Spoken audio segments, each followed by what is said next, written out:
النوع ده من النودلز او الاندومي خطر جدا على صحة ولادنا. قبل ما اقولك ليه النوع ده بالذات خطر، تعالى اقولك ايه هي اصلا المغريات اللي تخلي الاطفال تجيب النوع ده بالذات. اول حاجة وهي سعره ب3 جنيه ونص، الطفل هيعرف يجيبها بسهولة جدا من مصروفه.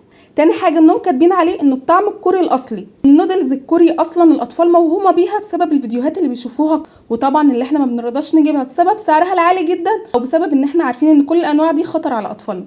طب لما يبقى ب3.5 والطفل هيعرف يجيب، طب ايه فكرة الطعم الكوري اصلا اللي هما بيقولوا عليه ده؟ تعالي نفتح ونشوف. الشعرية عادية خالص زي اي نوع تاني. دي الشطة برضه شطة عادية زي بتبقى في كل الأنواع، وشوية صغيرين خالص يعني قلبهم على الأطفال. تعالي بقى نشوف المصيبة التانية، ودي اللي هتعرفك هو ليه خطر. التوابل اللي معاه عبارة عن شطة، وشطة مش حامية زي الشطة العادية اللي هي بتبقى النكهة بتاعته العادية، لأ ده شطة حامية جدا جدا جدا.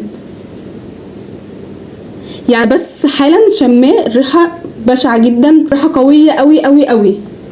واحنا الكبار لو جربنا بس ان احنا ندوق او نعمله بجد بيتعب قوي. تخيلي المصيبه دي ممكن تعمل ايه في كبد ولادنا، الغذاء بتاعتهم. ابننا كان شاف قبل كده الواحده بتتكلم عن طفل قريبها توفى بسبب الاندومي الكوري، مش عشان هو كوري، عشان الشطه.